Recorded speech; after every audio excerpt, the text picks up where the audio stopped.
తెలంగాణ పరువును తీస్తున్న ఘనత సీఎం రేవంత్ రెడ్డిదేనని మాజీ మంత్రి ఎర్రబెల్లి దయాకర్ రావు అన్నారు. వరంగల్ జిల్లా వర్ధన్నపేటలో బీఆర్ఎస్ ముఖ్య కార్యకర్తల సమావేశం నిర్వహించారు.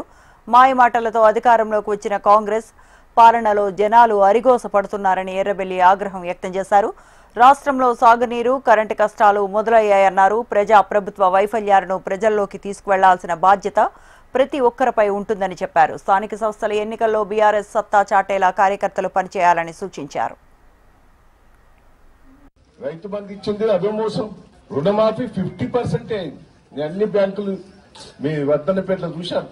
కొన్ని బ్యాంకుల 40%, కొన్ని బ్యాంకుల 50%. 2 లక్షలకు ఎక్కువ దానికి అప్పులు కట్టుకుంటే వాడు అందరు బంగారం కూడా పెట్టి ఆడేలా కట్టింది. అయిపోయింది. ఇవాళ యూరియా బస్తాలు ఎవరైనా ఆలోచించిందా? అప్పుడు కేసీఆర్ గారు ఏం ఆలోచించారు? యూరియా బస్తాలకు 3 నెలల 2 నెలల ముందే మొత్తం స్టాక్ తీసుకొచ్చి పెట్టేది. ఇవాళ పోయి ఒక డ్రామా. రేవంత్ రెడ్డి ఢిల్లీకి పోయి నేను యూరియా బస్తాలు తెస్తానని ఒక డ్రామా. దయచేసి ఇదంతా ఘోరమైంది.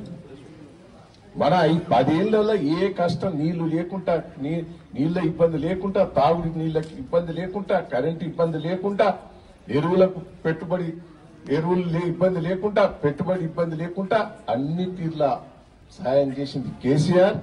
అన్ని తీర్ల మోసం చేసింది రేవంత్ రెడ్డి గారికి. ప్రజలలో తీసుకుపోయి ఏర్పాటు చేయాలి. చేద్దామా లేదా? వాదించాలి, మనం వాదించాలి. ఒక్క పని చేయలే, షోపుటప్ చేస్తున్నారు.